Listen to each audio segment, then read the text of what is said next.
could the That is the case. It's not just unfreezing an account that tells us that we are free. It's a locus classical. The 20 account holders affected by the freezing order had participated in or contributed to the End SARS protests, which were triggered by grievances arising from years of harassment and rights violations by operatives of the defunct Special Anti-Robbery Squad, SARS. The protest led to the disbandment of Police Tactical Squad in October last year. Destiny Momo for Plus TV Africa. Thanks to Destiny Momo for that report. Still in the news, the Rivers State Governor, Nyesom Wike, says despite the inauguration of the Advisory Council of the Niger Delta Development Commission, NDDC, oil-producing state governors are still sidelined in the affairs of the intervention agency.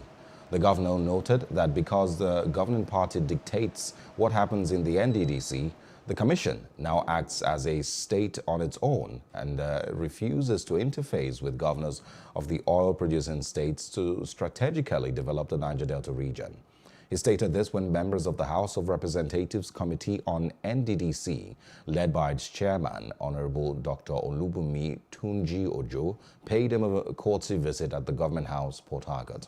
Governor Wike explained that contrary to the assumption that governors of the Niger Delta are critical stakeholders in the affairs of the NDDC, they are not in the true sense of it. And now in other parts of Africa, a military offensive in Senegal's southern region of Casamance has thrown separatist rebels on the back foot, raising the prospect that one of Africa's oldest conflicts may finally end. Thousands have died since the Casamance movement of democratic forces began its fight for independence in 1982. The poor region had returned to an uneasy calm in recent years, but Senegal, supported by neighboring Guinea-Bissau, suddenly launched an offensive on January 26th, claiming the capture of several bases and forcing the rebels to fall back. Several war-weary local residents told AFP that they welcomed the development. And the authorities in Ethiopia have confirmed incidents of rape took place in the conflict-hit Tigray region in the wake of a military offensive against the local ruling party. It comes after the United Nations said it had received reports of a high number of sexual violence and abuse in the region, including of individuals forced to rape members of their own family. She said the government is strengthening the protection and prevention of gender-based violence against women in the Tigray region. Prime Minister Abiy Ahmed launched a ground and air offensive on November 4th to oust the region's ruling party after its troops captured federal military bases. And outside Africa now, the European Union hopes to start giving out money from its 750 billion euros Coronavirus Economic Recovery Fund before the end of summer as they finalize approval of the landmark stimulus. Speaking at a news conference with European Parliament President David Sassoli and Portugal's Prime Minister Antonio Costa, marking the signing of the Recovery Fund, European Commission President Ursula von der Leyen called on the bloc's 27 member states to move quickly to approve a linked decision to allow Brussels-based EU executive to borrow the funds on the market. It's, of course, a date that is very clear. The summer ends normally on the 21st of September. And this also shows that, of course, we are aiming to be before done with the ratification of the own resources. The moment the own resources decision is ratified, the Commission will go to the market, raise money and disperse. And we are able to disperse 13% in front loading immediately. So by mid-year, I think this should be our common aim. By mid-year, we should be able to disperse the first funds. Still in the news, China has barred Britain's BBC World News from airing, and Hong Kong's public broadcaster said it was dropping the channel also, a week after Britain's media regulator revoked Chinese state television's UK broadcast license. China's National Radio and Television Administration said an investigation found BBC World News China-related reports had seriously violated regulations and undermined national unity. And now in business, President Muhammadu Buhari has approved the establishment of a public-private partnership-styled infrastructure company named Infraco with an initial seed capital of 1 trillion naira. It is envisaged that over time, the entity would grow to 15 trillion naira in assets and capital. Infraco will be one of the premier infrastructure finance entities in Africa and will be wholly dedicated to Nigeria's infrastructure development. The entity has been developed with concept designs from the National Economic Council and the Central Bank of Nigeria. The president had asked Vice President Yemi Osinbajo SAN to chair a steering committee tasked with setting up the company. Moving on to business now, a medical doctor cum musician Tobechukwu Victor Oko, popularly known as Peruzzi, has taken to social media to ask for prayers from his fans and well-wishers. The Majesty crooner in a tweet disclosed that there is a scary issue going on with his spine, while adding that the doctor has told him not to stress, work out, or perform for now. Peruzzi began his musical career with Golden Boys Records in 2016 before getting signed to Davido Music Worldwide in 2018. His 2018 single Majesty off his Heartwork EP featured a video appearance by 2018 Big Brother Nigeria runner-up CC. And now in sports, Fernando Alonso has sustained a fracture of his upper jaw in his cycling accident on Thursday, his Alpine team said. The 39-year-old two-time world champion had a successful corrective operation and will remain in hospital for observation for 48 hours. The team added the medical team is satisfied with his progress. After a few days of complete rest, he will be able to progressively resume training. The Spaniard was involved in a collision with a car near his home in Lugano, Switzerland, while out for a training ride. A report by police in Lugano, where Alonso lives, said the accident happened as a car turned left across oncoming traffic into a supermarket car park. And that's the news at this hour. For more news updates, please follow us at Plus TV Africa on Facebook, Twitter, and Instagram. And do subscribe to our YouTube channel at Plus TV Africa. We'll be back later with more stories. I am Osaogie Ogbowa. Thank you for watching.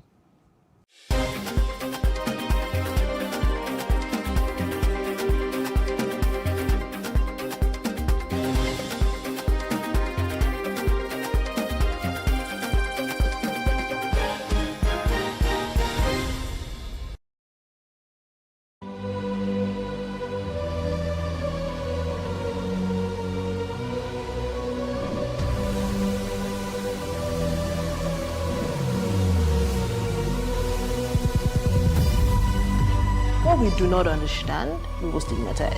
What you can see is the remaining of the tanker that exploded. He suffered equally compared.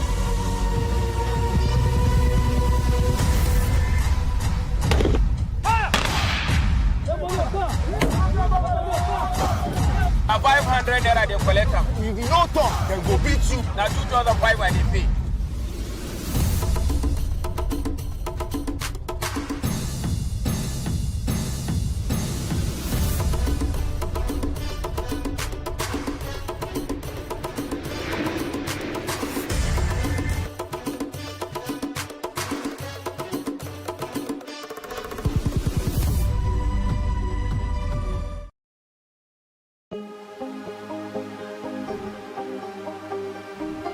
Is it for upcoming artists to blow in Nigeria?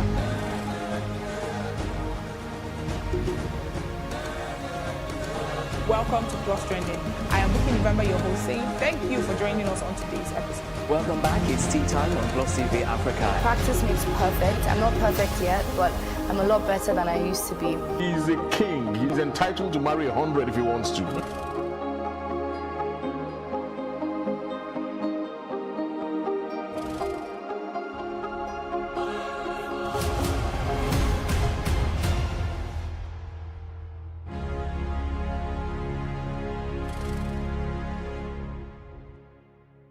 When we have organizations as reputable as the UN do this, it discourages the minute percentage of people who want to do right.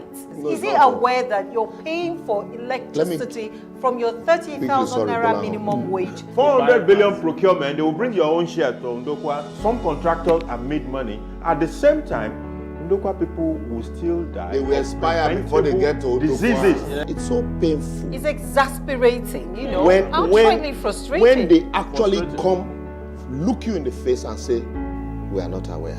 The worst part of it is that you have Nigerians who say they support the president, who are suffering from partisan obscurantism. They are completely blind. They do not know what to do obscurantism. Before we break, obscurantically.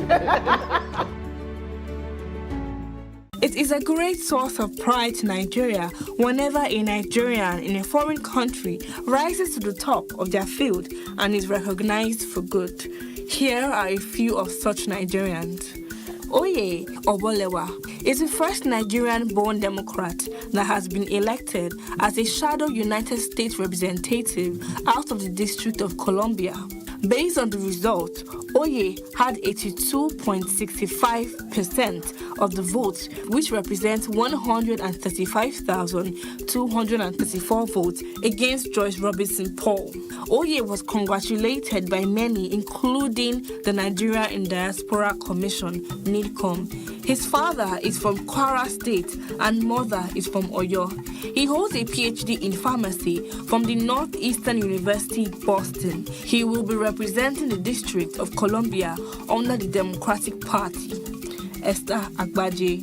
Born to immigrant parents, Esther has been elected into the Minnesota House of Representatives in the recently completed United States general election. In the election, Agbaje won by a total of 17,396 votes, which represents 74.7% of the total ballots cast.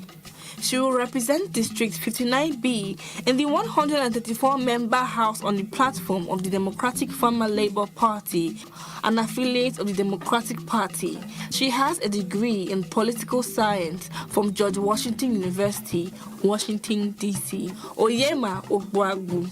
Oyema is a Nigerian-born researcher and medical doctor who is one of the brains behind the research at Pfizer for the potential world's first effective coronavirus vaccine.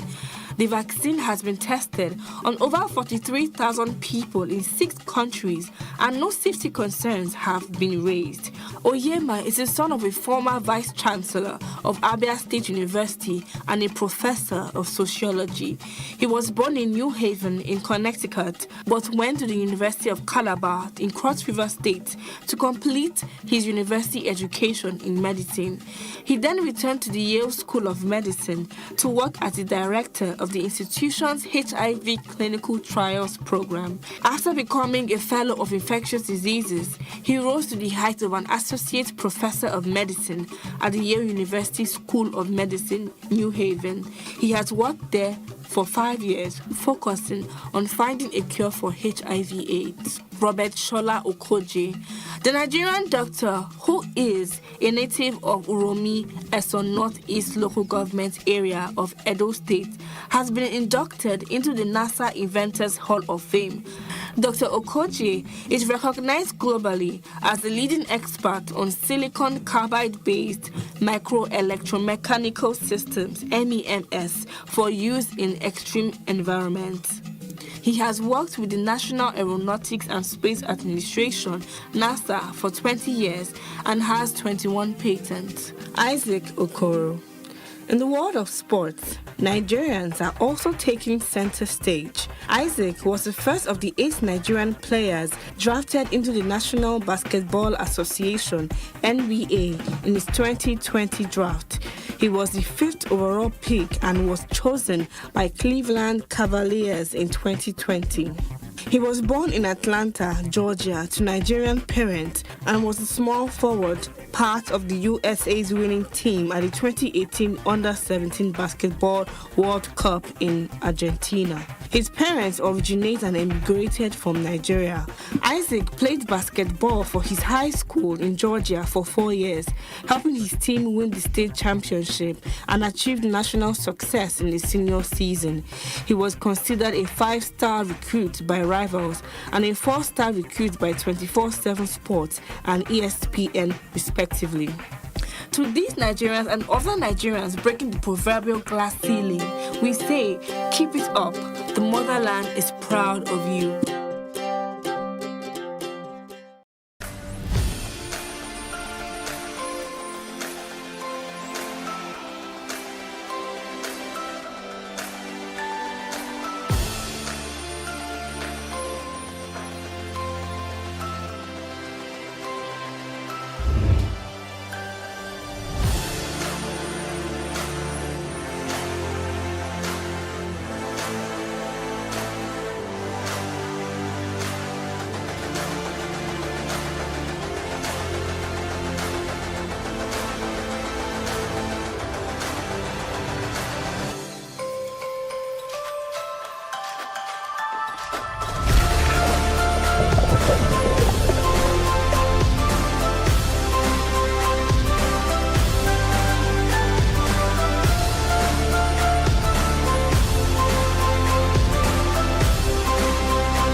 We can't talk about education reform if we don't decolonize our education system.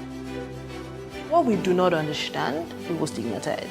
Because it's just cultural. And I think it's just human nature. They stop paying us salary. I don't like remembering it. I am angry at Nigeria. I'm angry at this government which seems to be letting us down. I am angry at us as a people. In the process of struggling to free myself from his hand, he tore my pants and he raped me. Yes, I commit offense truly. Young girl, do you know where you are going? I say, I'm going to America. I say, oh. Now so that they talk, you are going to Libya. Which America? As it then do mark our place, some people they die now. This is Plus TV Africa. Big stories live here. Abraham, Moses, Jacob, you are one family. There's no doing all this sport in Nigeria. See how your body is just dripping diamond.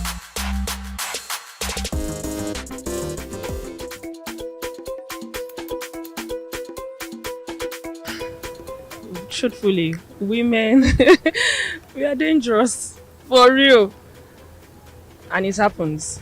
So, it happens. It's a hard one, for real, but it happens. That's all I know.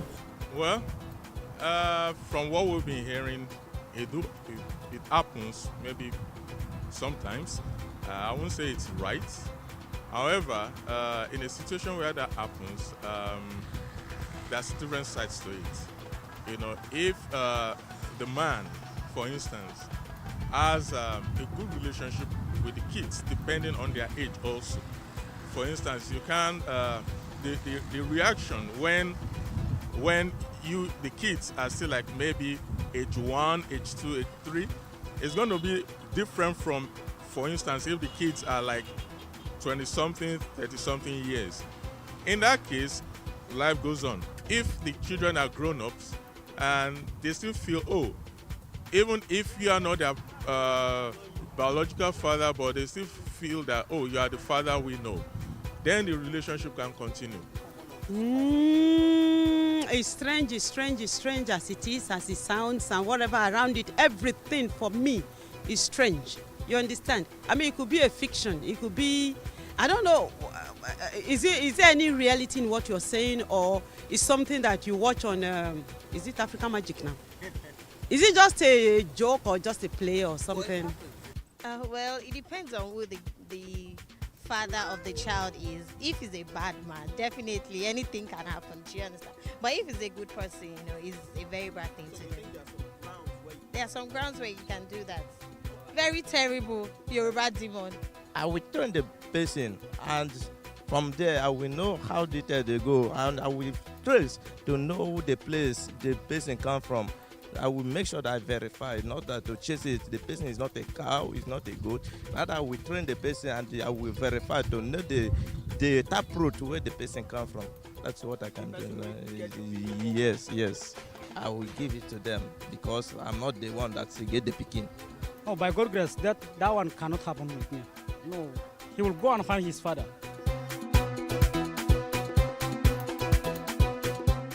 I will do a DNA test before I leave the hospital, personally. Yes. You will do it? I will. But you are the one that carried it. You know me, they fit change picking for hospital now. Oh, okay. So I will, personally. Okay, because of the... anything can happen. Yes, our healthcare system is messed up for real. Like, you can't trust even the doctor, the nurses.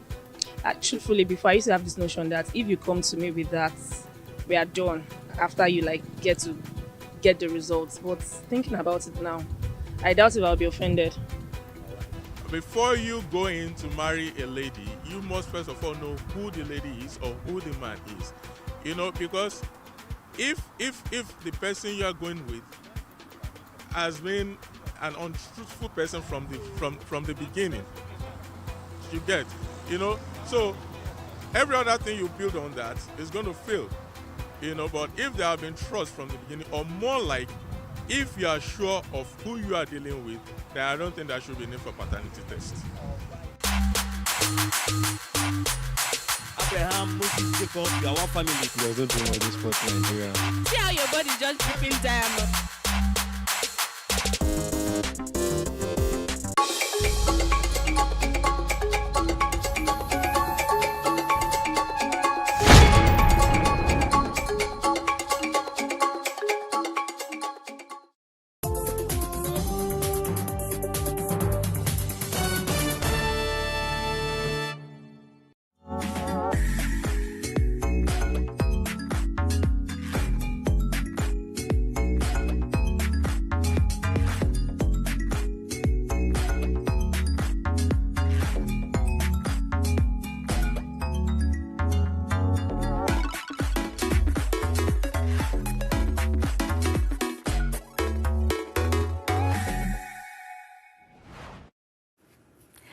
Anyone who has ever traveled with a passport from an African country will tell you it can be a challenge. I'm talking those painful visa applications and costs, navigating tough immigration systems, all the way to the dreaded passport control. It's not easy. You can ask me, I have been there. Cross-questioned at more US and European airports than I care to count. And I was carrying my forest green South African passport. That did not make my life any easier. Add to that, there are now travel bans. In January this year, the Trump administration expanded its travel ban to include 4 African countries: Nigeria, Sudan, Tanzania and Eritrea. Also, a recent report by a group of British lawmakers confirmed this.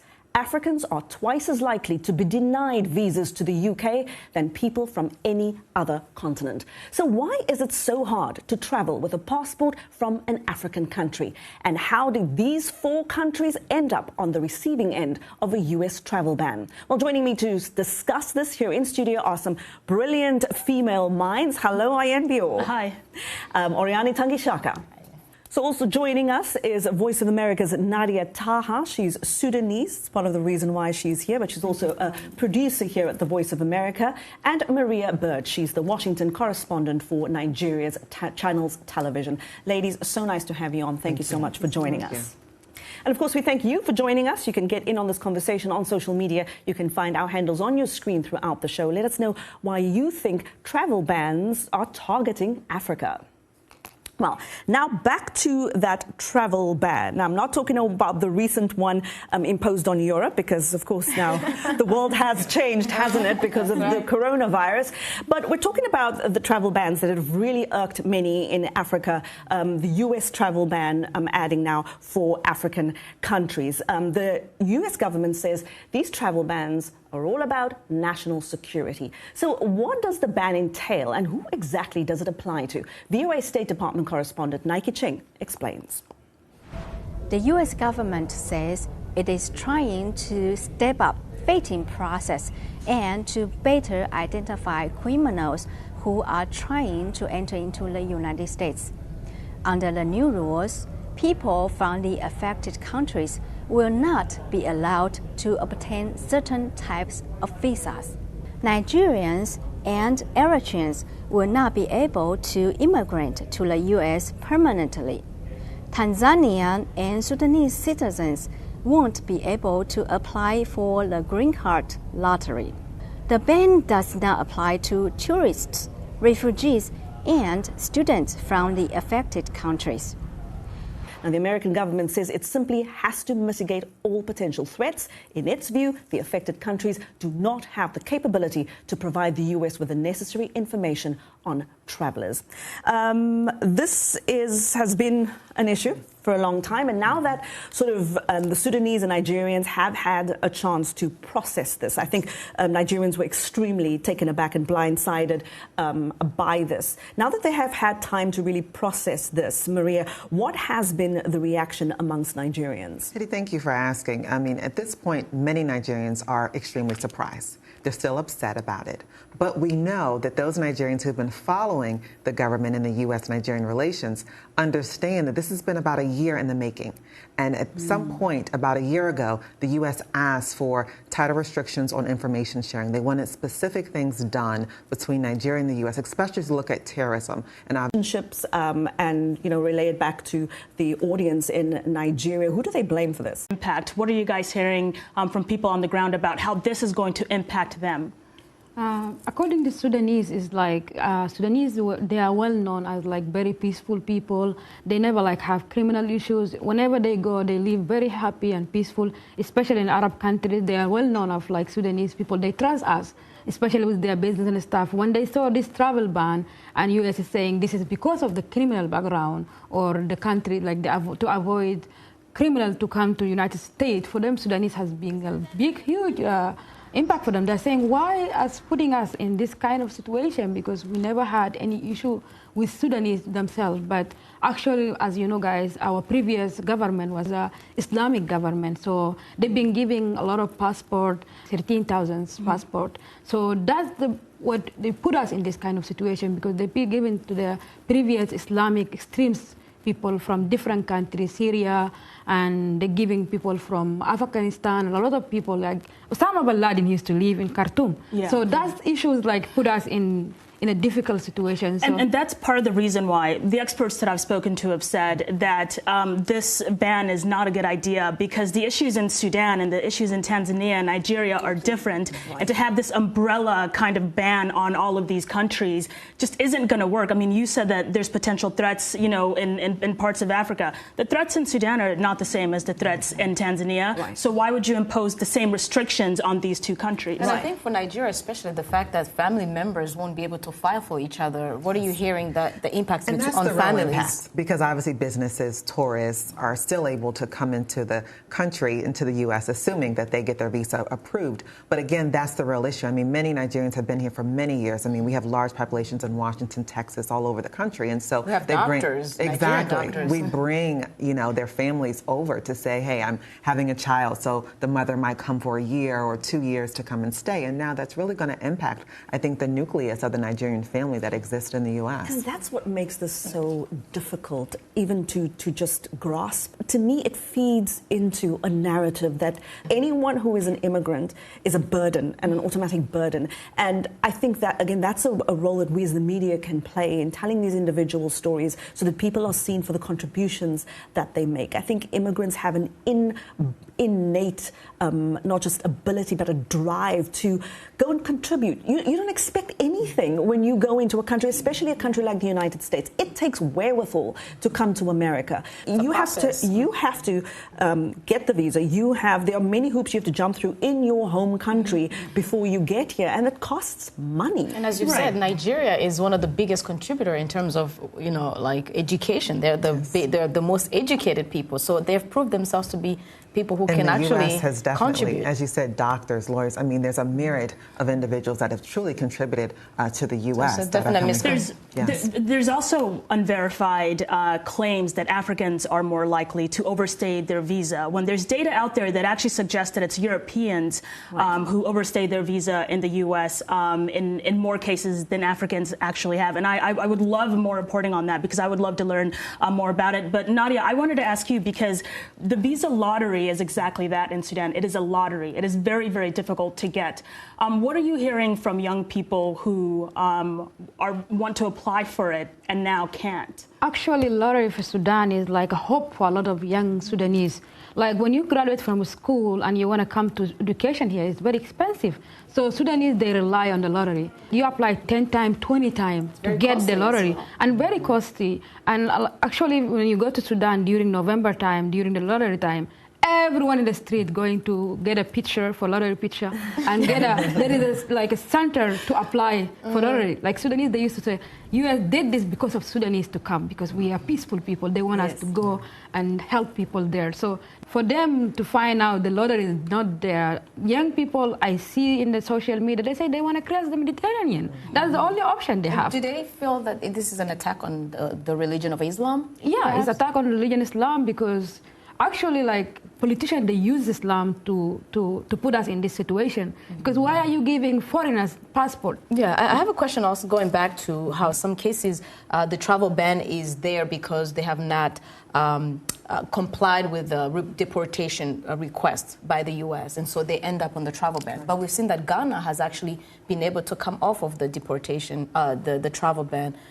What else did Ghana do that other countries could do to get off that ban? Well, first, Ghana was able to say, wait a minute, the U.S., you all are deporting people back to Ghana, but these are not our native.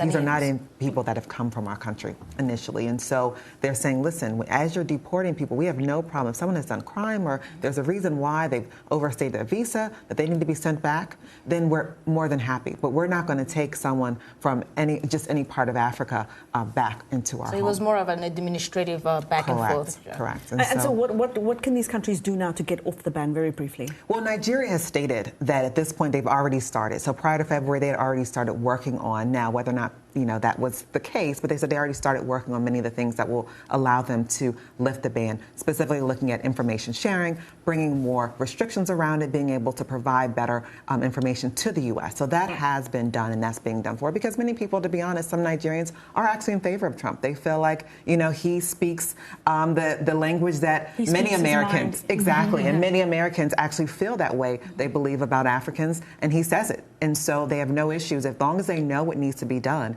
they have no issues with being able to follow through and to be able to move forward so that they can continue business, family, and life in America. I think also in Sudan government is already, they took a very serious steps. The Sudanese Supreme Council leader, he said, he requested the Interior Minister to withdraw 13,000 passports from non-Sudanese.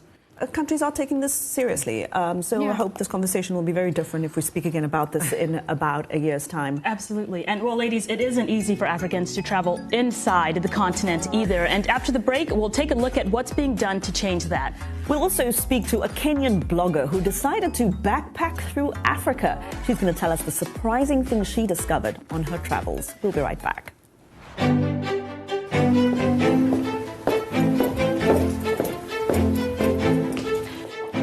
Our Voices is about more than just sitting here and talking about women's issues. It's about listening to them and bringing their opinions to the table and making sure their voices are heard. Because our lived experiences, our stories, and our voices will help shape the next generation.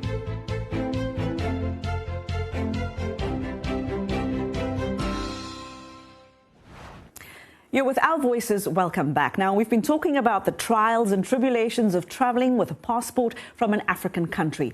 But why is it so hard for Africans to travel within Africa? Now, for years, there have been talk about a single African passport for the continent's 1.2 billion people. It will ensure visa-free travel for all Africans to all African countries. But will it work? Well, one Kenyan woman decided to skip Europe and backpack through Africa. She believes a single passport could be a good thing. Shiko Kimeria is a Kenyan author, adventurer, and a blogger. And she joins me now via Skype from Dakar in Senegal. Shiko, hello there. Thank you so very much for joining us. Thank you, Heidi. It's such a pleasure to be on the show. Now, for a long time, there have been questions about why it is so hard for Africans to travel inside their own continent. You have had first-hand experience traveling to a myriad of African countries. What have you found? Is this still true, or are things changing? Yeah, I think it's a worthwhile question for us to be discussing at this time, because the reality is that things are improving, but they should be moving much faster. And I think what I can give is an anecdote from the first time when I wrote about the issue, and this was in 2014. And I was in the process I was going on a solo backpacking trip through West Africa, and I was traveling through Ivory Coast to Burkina Faso and Togo and Benin. And that was when I decided to apply for the visas for that process, and it was a nightmare. It took me weeks, months, several visits to various embassy offices. The process of collecting the documents was hectic. I didn't know what documents were needed. It felt arbitrary. It was such a difficult and frustrating process that I almost thought of not going for this trip. I should mention one of the documents that was required was not only did I need someone who lived in all those countries to send an invitation letter, this invitation letter had to be signed by a high-ranking police officer in each of those countries. And this is where I should mention I was planning to couch surf, so I had no one to send who could write these letters for me. I needed confirmed flight tickets. I was planning to go by road. So there were just a lot of logistical challenges and frustrations that made me realize how annoying it was. And coincidentally, that's the exact moment when the Africa Development Bank wrote the first version of the Africa Visa Openness Report. And what it said was that it's easier at the time, it was easier for North Americans and Europeans to travel around the continent than Africans in terms of visas. But since that time, there have been a few improvements that have happened over the past 3-4 years. There are some changes happening with the Africa Free Continental Trade Area Agreement, the Protocol for Free Movement of Persons, and then also the Single Air Transport Market Agreement. So all these are still at policy stage, but I think when they get implemented, it will mean that it's much easier for us to travel around the continent. For an average person today, anyone who will want to travel throughout the continent, what would your advice be? What do they need to know first before they leave their bedroom, before they leave their homes?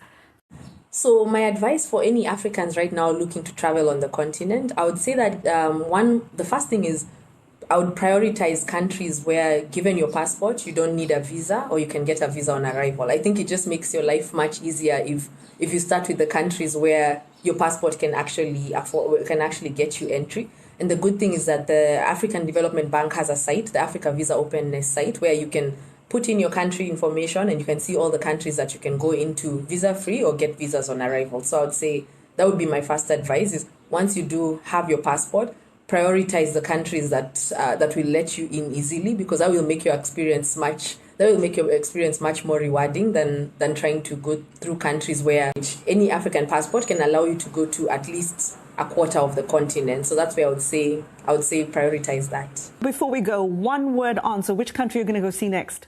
So my next trip is taking me to Gambia, which it really excites me because having lived in Senegal for 3.5 years, I haven't been to Gambia, which is quite close.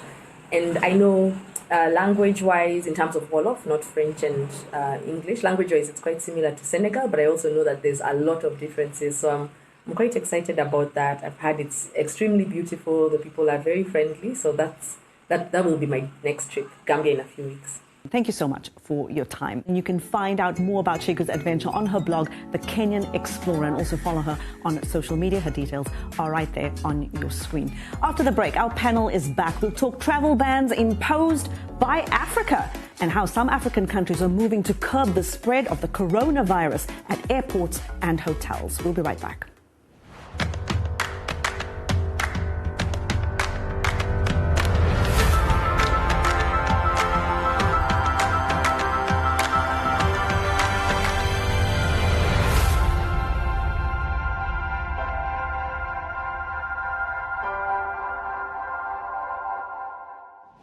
Welcome back.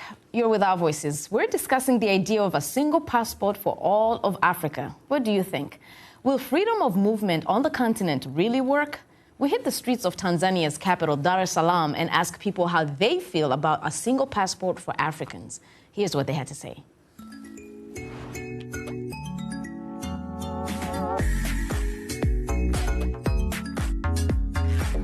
Coming together and having one passport is a good idea in the long term. But I strongly believe that we are not ready, we're not capable of allowing free movement of people across each other's countries. And the reason being this, I take EU as a very, very good example because it took EU approximately over 30 years just to formulate of what we know now as EU. Most of African countries have donor people behind them, donor countries. For example, Tanzania, Sweden, and United States of America backing them, giving them aid funding. I believe these countries can influence directly, politically, decisions. Okay, kwenye upande wa manufaa moja itakuwa imerahisisha muda wa mtu kuwa anaenda kwenye hizo visa. I think on the advantage side, it will be efficient in terms of not going to embassies to ask for visas all the time. And also, it will help all Africans to do things on time. But the disadvantage of that is it can be easy for bandits or people with bad intentions to move around Africa easily. If you